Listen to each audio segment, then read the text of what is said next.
Good day, viewers. I am Ronald, your artificial voice interviewer.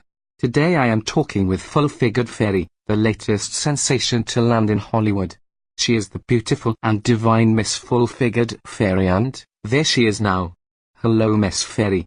Thank you for inviting our film crew to into your beautiful field of flowers for this interview.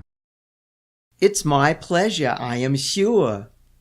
By the way, all of you fellas in the crew standing around over there, watch out where you step, 'cause every one of them yellow flowers is a close friend of mine. They give me nectar, and I give them love and protection. Of course, Miss Fairy. Now, to continue. It would seem you have appeared out of nowhere, yet you have instantly gone right to the top. You are Hollywood's queen of the divine divas and spiritual gurus, truly a metaphysical wonder. That is very true. The big question everyone has been asking is, how were you discovered, and how did you get your start in show business? That is actually two questions, Ronald. Aren't you a clever Mr. Mechanical Voice Man? To be honest, it's a long story. How much time do I got? You have 5 minutes. Really? It takes me 5 minutes just to clear my throat. And you have just used 2 minutes of them already. Fine. I'd better start talking fast. Indeed, Miss Fairy. Well, you know, Ronald, as I look back on it, it was a miracle I was even discovered at all. In the old days, when a new talent was looking for exposure, the fastest way to the top was to get invited to do your shtick on The Tonight Show with Johnny Carson.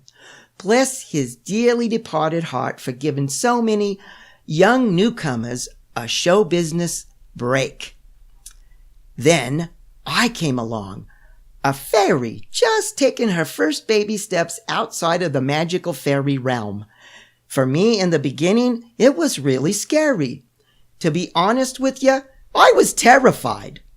Then, one day, I was flying at warp speed down the back lot of NBC Studios in beautiful downtown Burbank, when this poor man stepped out of the commissary and I crashed smack dab into the forehead of none other than Mr. Johnny Carson himself, the impact of which stunned him silly for several minutes.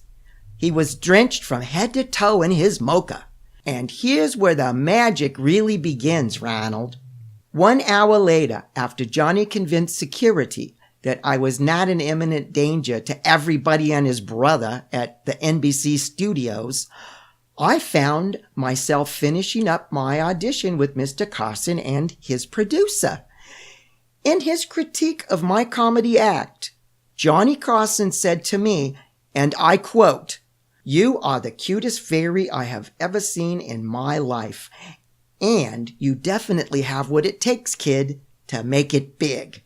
After I get back from my vacation in 3 months, you come back and see me and I'll find you a spot in the show."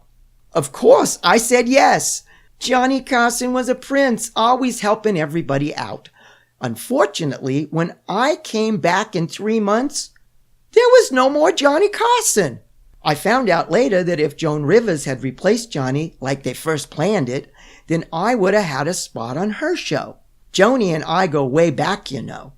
But then suddenly she was out too. And that Jay Leno, who replaced Johnny, well, he didn't know me from Adam. It was some years later, by following the energy of the white light of love like I always do, it led me to a synchronistic rendezvous with a magnificent, honest, wise, and just individual who is filled with the light of divine love named Feather Serpent. When he asked me would I want to be famous so I could better help people use and expand their great divine powers of love to manifest more deliberately, well, of course I said yes, and the rest is history.